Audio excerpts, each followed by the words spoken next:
CNN anchor rips Obama on indictments. Perhaps the Obama administration was at least to a degree asleep at the switch. This is something you don't see every day. On Friday, fake news CNN's Jake Tapper actually said on national TV that the Obama administration was asleep at the switch as Russian hacking attempts were happening during the 2016 presidential election and they did nothing about it. Here is more on this incredible admission via the Daily Caller.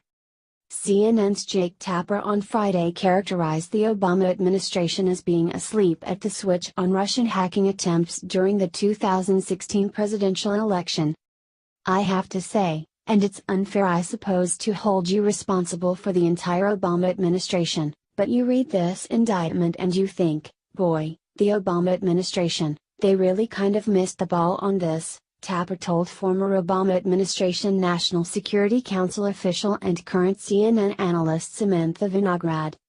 I mean, yes, they issued that report, but President Obama said, he told Putin to cut it out or knock it off. It wasn't particularly strong, and then there was all this hesitation about warning the American people for fear of looking partisan, continued Tapper.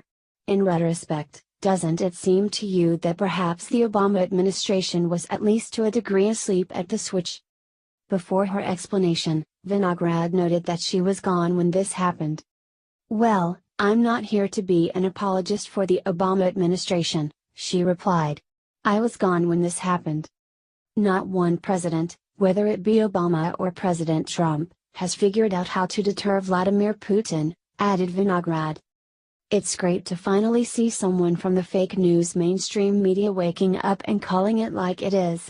But is this just a one-time fluke? Or is the media finally starting to realize their war against President Trump is fruitless and they have decided to give in to who the American people elected to be our president? Only time will tell, but personally, I am chalking this up to a one-time moment of weakness from the left-stream media machine. But the deep state continues to waste millions of our hard-earned dollars in an effort to take down President Trump while Obama and his administration danced with the devil as he proved his ineptitude many times over.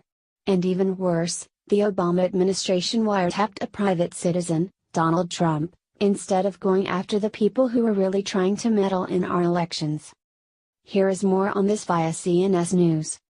According to the U.S. Senate Permanent Subcommittee on Investigations, PSI, the State Department gave $349,276 in U.S. taxpayer-funded grants to a political group in Israel to build a campaign operation, which subsequently was used to try to influence Israelis to vote against conservative Benjamin Netanyahu in the March 2015 election for Prime Minister. In the Permanent Subcommittee on Investigations report about the State Department's action, Chairman Bob Portman, Republican Ohio, said, "It is completely unacceptable that U.S. taxpayer dollars were used to build a political campaign infrastructure that was deployed, immediately after the grant ended, against the leader, Netanyahu, of our closest ally in the Middle East. American resources should be used to help our allies in the region, not undermine them." The State Department ignored warning signs and funded a politically active group in a politically sensitive environment with inadequate safeguards, said Portman in a July 12, 2016 press release. The State Department had funded a series of grants in 2013 to 2014, totaling $349,276, which went to the One Voice movement, which has Israeli and Palestinian branches, One Voice Israel and One Voice Palestine. The grant period ended in November 2014. These groups support peace negotiations between Israel and Palestine, and a two-state solution based on the borders of 1967. The subcommittee's report says, on December 2, 2014, at the urging of Prime Minister Benjamin Netanyahu, the Israeli Knesset voted to schedule new national parliamentary elections for March 2015.